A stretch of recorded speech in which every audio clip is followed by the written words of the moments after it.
नमस्कार, स्वागत है आपका एबीपी गंगा में। बुलेटिन की शुरुआत करते हैं।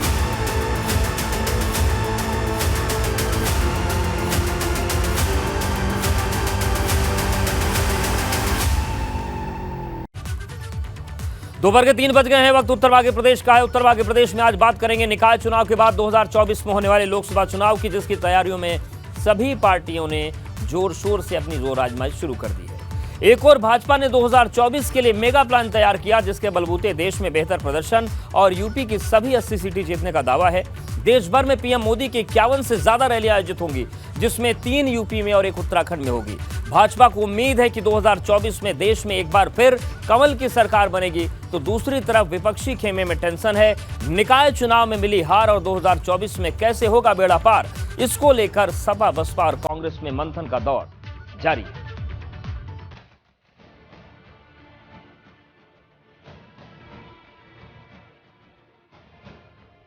निकाय के बाद 2024 के लिए घमासान। एक अलग पैटर्न होता है। लोकसभा के लिए तो हिंदुस्तान का एक एक मतदाता मन बना करके बैठा है। हमें देश के प्रधानमंत्री के रूप में गरीब कल्याण के लिए समर्पित, हिंदुस्तान का नाम पूरी दुनिया में ऊंचा करने का काम, रोशन करने का काम करने वाले माननीय नरेंद्र मोदी जी ही चाहिए।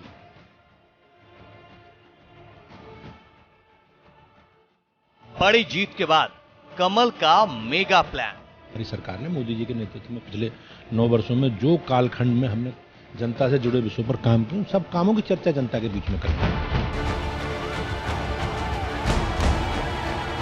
पीएम मोदी की 51 रैलियां बनाएंगी राह आसान। उस समय जब 9 साल का अपना लेखा जोखा दें, तो मैं इनसे कहूंगा, एक तरफ अनुरोध करूंगा और चुनौती भी दूंगा। एक तरफ लिखिए पेट्रोल, डीजल, गैस का दाम 2014 के पहले क्या,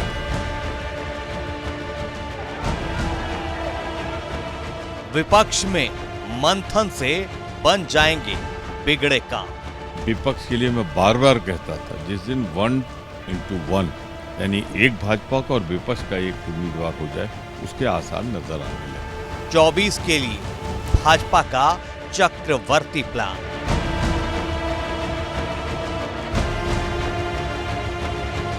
हार से हताश विपक्ष में कौन फूंकेगा जान। लेकिन जीत का इस बार अंतर पहले से कई गुना बढ़ गया है।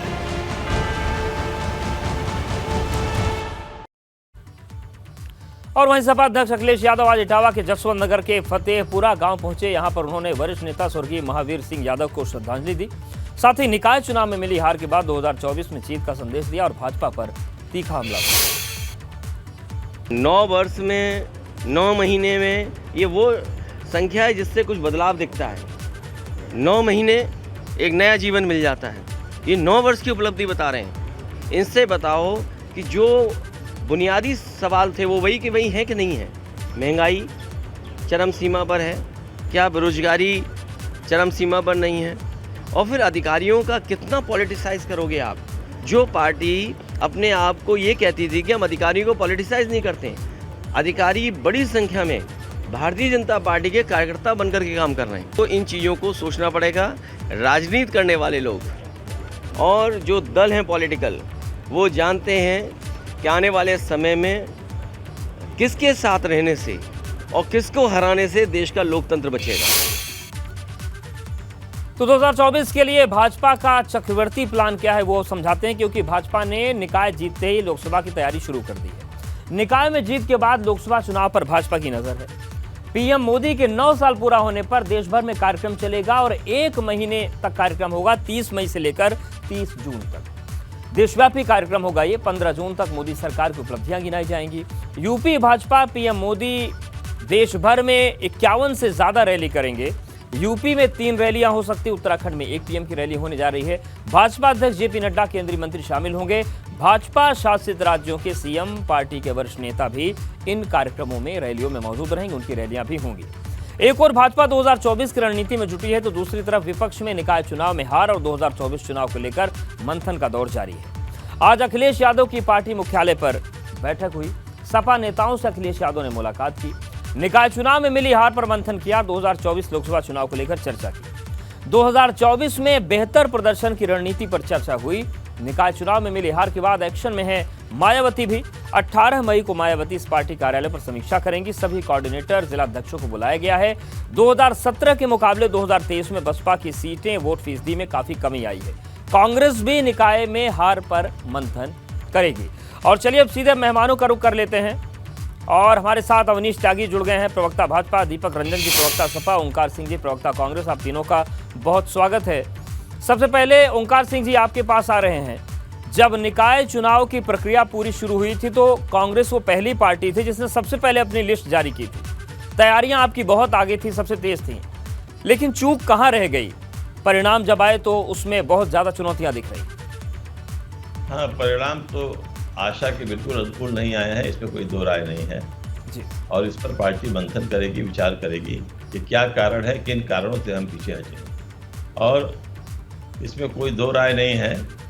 और इस पर हम कोई सफाई भी देना नहीं चाहते हैं। जनता का जो आदेश है उसको शिरोधार्य करना चाहते हैं, लेकिन हम विश्वास दिलाते हैं कि आगे आने वाले जो लोकसभा के चुनाव में हमारी पार्टी का जो स्वरूप होगा वो बहुत ही चमत्कारिक होगा और जिसको आप लोग भी मानेंगे कि हाँ, इस पर मेहनत की गई है।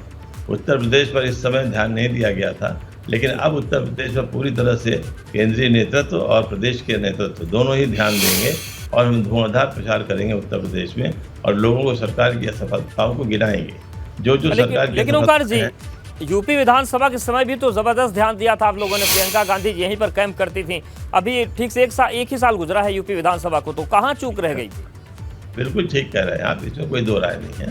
लेकिन जब प्रियंका जी आई थी उस समय कम था जब वो आई थी, जब उन्होंने चार्ज लिया था, लेकिन फिर भी उन्होंने मेहनत की थी। आज आप देखिए कि हमने बहुत ज़्यादा मेहनत नहीं की, लेकिन हमारा वोट परसेंटेज पिछले विधानसभा के चुनाव के मुकाबले में बढ़ा है जी। और ये हम आपको विश्वास दिलाते हैं कि अगले आने वाले चुनाव में हमारा वोट परसेंटेज जो है वो अप्रत्याशित रूप से बढ़ेगा। अब उत्तर प्रदेश में जिस प्रकार से इस समय योजनाएं बन रही हैं और जो हम लोग प्रचार की व्यवस्था करने जा रहे हैं वो कुछ दिनों में आपको दिखाई पड़ेगा और तब आप समझेंगे कि हाँ, उत्तर प्रदेश में कांग्रेस की कितनी आवश्यकता है। यहाँ तक सवाल है कि जो भी यहाँ चुनाव हुआ भारतीय जनता पार्टी का, इसमें कोई दो राय नहीं कि 17 नगर निगम वो जीते। इसके लिए उनको बधाई और बहुत बहुत शुभकामनाएं कि आगे आने वाले समय में शहरों का ध्यान करें। लेकिन एक चीज में आप जी बिल्कुल उस पर भी आएंगे ओंकार जी, शहरों का ध्यान दें, लेकिन ये तो जरूर उनसे कहा जा सकता है। दीपक रंजन जी, परिणाम आए, मेहनत आप लोगों ने की, लेकिन जो उम्मीद थी वो उम्मीदें कम से कम निगम में पूरी नहीं हुई, लेकिन आरोप प्रत्यारोप का भी दौर जारी है। तो आप लोग जनता की वजह से चुनाव हार गए या सरकार से हार गए?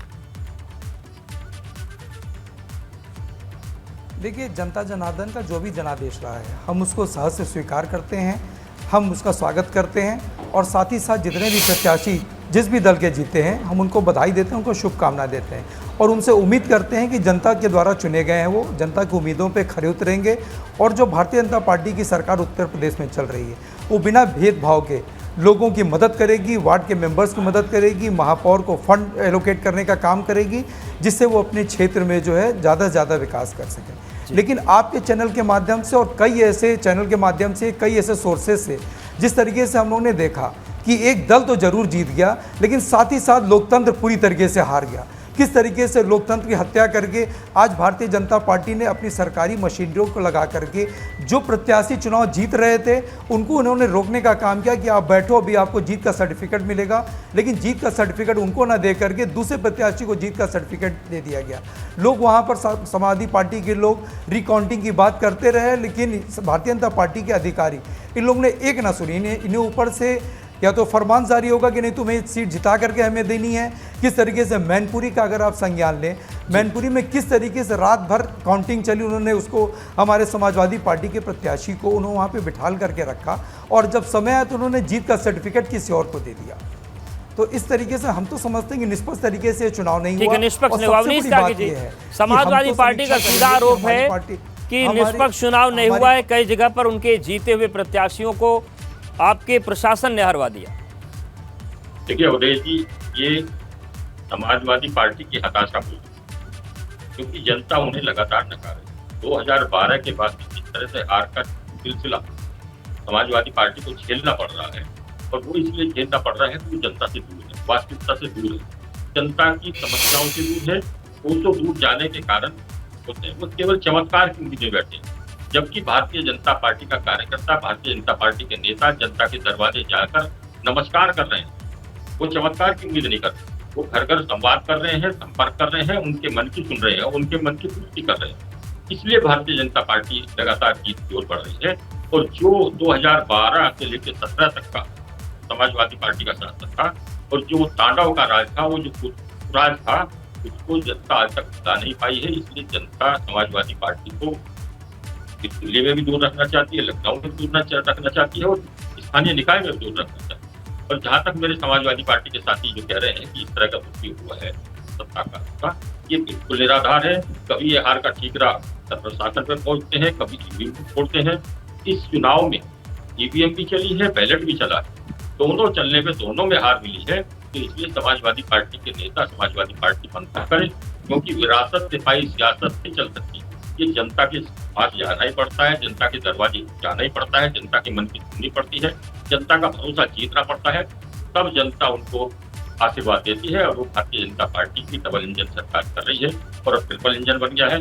2024 में आप देखिए हम यही आएंगे कि सभी 80 सीटों का जो लक्ष्य रखा है, इस तरह से निगम 17 जीते हैं, उस तरह से जीते। ठीक है, उस पर आएंगे। दीपक रंजन जी, एक चीज की चर्चा बहुत ज्यादा निकाय चुनाव के दौरान रही कि एक तरफ जहां मुख्यमंत्री योगी आदित्यनाथ लगातार रैलियां कर रहे थे, बीजेपी के तमाम बड़े नेता रैली कर रहे थे, लेकिन आपके जो राष्ट्रीय अध्यक्ष है उनका फोकस राष्ट्रीय राजनीति पर ज्यादा रहा, चाहे वो बाहरी राज्यों में दौरे की बात हो या फिर जो राष्ट्रीय समीकरण बन रहा है उसकी बात हो। वहां पर आप लोग चूक गए क्या? क्योंकि काम वही बीजेपी करने जा रही है, प्रधानमंत्री भी 51 रैलियां करेंगे, लेकिन निकाय को निपटाने के बाद आए, तो यहां पर कोई रणनीति में चूक रह गई क्या कि जब प्रदेश में फोकस करना था तो बाहर करने में चूक गए? देखिए, समाजवादी पार्टी पिछले 6 सालों से सत्ता में नहीं है, सरकार में नहीं है। हमारे पास जो संसाधन था, जितनी सुविधा थी, उसके माध्यम से हमारे समाजवादी पार्टी के राष्ट्रीय अध्यक्ष आदरणीय श्री अखिलेश यादव जी कई महानगरों में गए, कई जगह। ये सही है कि कर्नाटक में समाजवादी पार्टी के 3 प्रत्याशी वहाँ पे चुनाव लड़ रहे थे और जो चाहते थे कि यहाँ पर माननीय राष्ट्रीय अध्यक्ष जी हैं, राष्ट्रीय अध्यक्ष जी वहाँ पर 2-3 दिन थे। और साथ ही साथ आपने ये भी देखा होगा कि किस तरीके से चुनाव आयोग ने इतना कम समय दिया प्रत्याशियों को या हम लोगों को जनता के बीच में जाने के लिए। हमारे पास जितना संसाधन था, उस संसाधन को लेकर के हम लोगों के बीच में गए। आपने देखा होगा कि समाजवादी पार्टी का ग्रामीण इलाकों में, नगर पंचायत में, नगर पालिका में समाजवादी पार्टी का वोट परसेंटेज बढ़ा है जी। और रहा सवाल हताशा निराशा का, जिस तरीके से हमारे भारतीय जनता पार्टी के प्रवक्ता जी कह रहे हैं, तो मैं समझता हूँ समाजवादी पार्टी ना तो जीत से कभी उधराती है और ना हार से कभी घबराती है। हताशा और निराशा तो इन्होंने कोई काम नहीं किया। हताशा निराशा तो उत्तर प्रदेश की जनता को थी जो वोट में टर्न अप नहीं हुई। इनको इस पर मंथन करना चाहिए, इनकी सरकार को मंथन करना चाहिए कि आखिर वोट परसेंटेज इतना कम क्यों था। इसका मतलब उत्तर प्रदेश की आधे से ज़्यादा नगर निकाय जो शहर का चुनाव हुआ, उसमें आधे से ज़्यादा जनता ने इनको नकार दिया। आधे से जनता नहीं चाहती थी इनकी दोबारा से जो है शहर की सरकार इनकी बने। और किस तरीके से इन्होंने पुलिस तंत्र को, अपनी सरकारी मशीनरी को आगे लगा करके चुनाव कराया, हम लोग ने आप लोगों के चैनल के माध्यम से देखा। बहुत से ऐसे न्यूज़ चैनल के माध्यम से हम लोग ने देखा, बहुत से हम लोगों के क्षेत्रीय जो नेता थे, जिला अध्यक्ष थे, उनके माध्यम से रिपोर्ट आ रही थी। वो लोग बता रहे थे कि किस तरीके से खौफ का माहौल। अभी उपचुनाव बाई इलेक्शन जो स्वार का था, स्वार में समाजवादी पार्टी के प्रत्याशी अनुराधा चौहान जी किस तरीके से गली मोहल्ले में जाकर के, गांव में जाकर के लोगों से हाथ जोड़ करके विनती कर रही थी कि भाइयों बहनों माताओं, आप लोग निकलो, आप लोग अपने मत का मताधिकार का प्रयोग करो, आपको जिस दल को आपको वोट देना है आप दो। लेकिन आपके चैनल के माध्यम से हम लोगों ने देखा कि किस तरीके से खौफ का माहौल बना रखा था, किस तरीके से कर्फ्यू का माहौल था, कर्फ्यू लगा हुआ था वहाँ पे। तो जब वोटर मतदान स्थल पे, पोलिंग स्टेशन पे नहीं जाएगा, ठीक है, लेकिन ये स्थितियां हैं अगर विपक्ष के सामने अगर वाकई ऐसा है तो 2024 की जंग कैसे जीतेंगे? फिर ये सवाल हो जाता है। ओंकार जी के पास भी जाएंगे। सवाल ये है कि 24 का चक्रवर्ती प्लान हर कोई बनाने में जुटा हुआ है और निकाय में जो हुआ उसके मंथन का दौर भी चल रहा है। बीजेपी एक बड़े प्लान के साथ आगे बढ़ रही है कि वो 51 रैलियां करेंगे। ओंकार जी आपके पास आ रहे हैं। बीजेपी ने एक बड़ा प्लान बनाया है कि 9 साल पूरे हो रहे हैं प्रधानमंत्री के तौर पर, तो 51 रैलियां होंगी, 1 महीने बृहद कार्यक्रम चलेगा। अगर हम कांग्रेस की बात करें तो आप लोग के लिए उत्साह की बात यह है कि एक बड़ा राज्य आपने दक्षिण में जीता है। हालांकि दीपक जी कह रहे हैं कि उनके सामने संसाधन की जो दिक्कत थी उस हिसाब से बहुत कुछ किया उन्होंने, लेकिन आप लोग किस तरीके से बढ़ रहे हैं 2024 के लिए, क्योंकि अगला वही बड़ा चुनाव है? देखिए, अभी उस चुनाव के पहले 2 चुनाव और होने हैं। मध्य प्रदेश का होना है, राजस्थान का होना है और छत्तीसगढ़ का होना है। इन 3 राज्यों में भी चुनाव होने हैं। इन 3 राज्यों में भी पता चल जाएगा कि भारतीय जनता पार्टी की क्या हैसियत है। लेकिन ओंकार जी, राजस्थान और छत्तीसगढ़ में तो जो सिर फुटबल 2 नेताओं में, छत्तीसगढ़ में टीएस सिंहदेव, भूपेश बघेल, राजस्थान में गहलोत साहब और पायलट साहब, तो लगता है यहाँ पर मुश्किलें हैं। आप बिल्कुल ठीक कह रहे हैं, लेकिन ये बताइए कौन सी ऐसी पार्टी है जहाँ अंदरूनी रार नहीं है? क्या मध्य प्रदेश में नहीं है? क्या केंद्रीय मंत्रिमंडल में नहीं है? क्या प्रधानमंत्री ने अपनी नाराजगी जो है शिवराज सिंह जी को और उनको गडकरी जी को हाईएस्ट बॉडी से हटा के जाहिर नहीं किया है? हर राज्य में, हर राष्ट्रीय दल में या हर क्षेत्रीय दल में इस तरह की खींचतानी चलती है, उससे कोई फर्क नहीं पड़ने वाला है।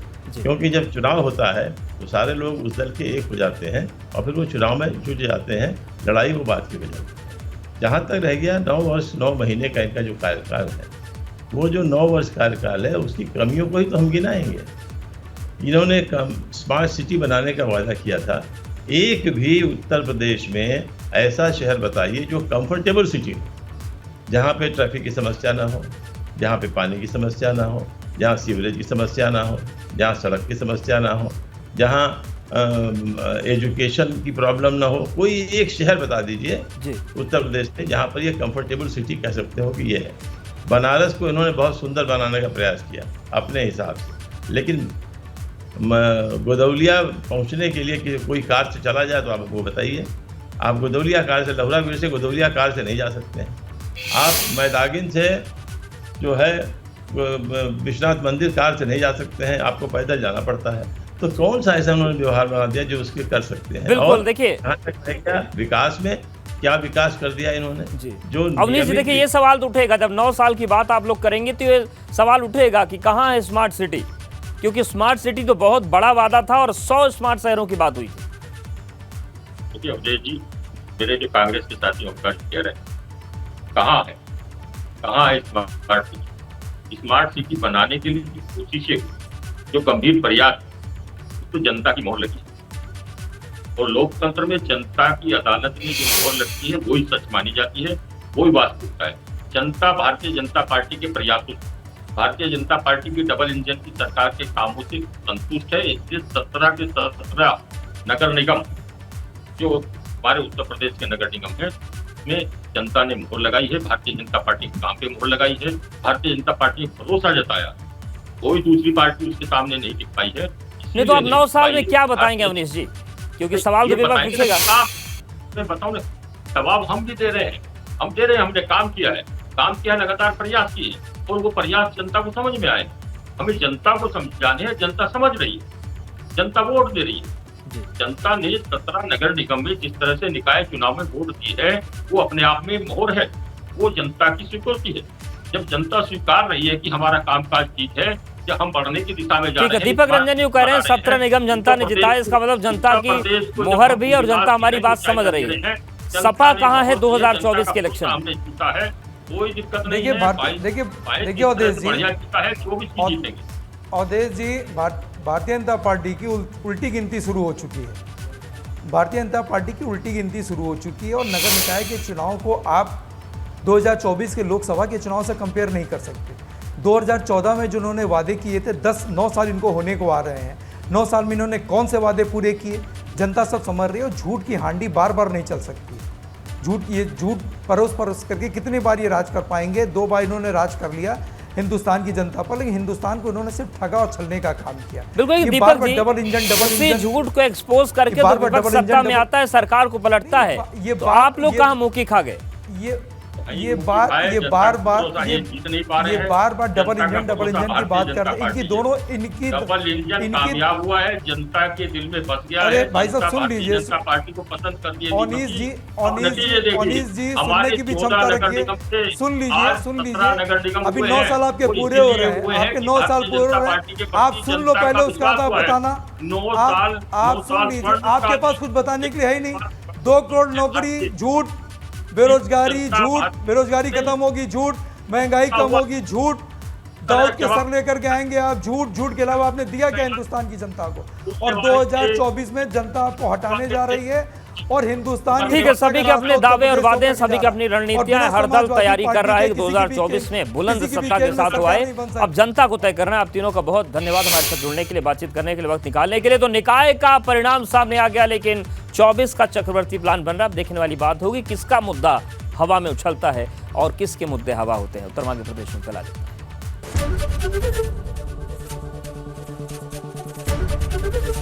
एबीपी गंगा, खबर आपकी, जुबान आपकी।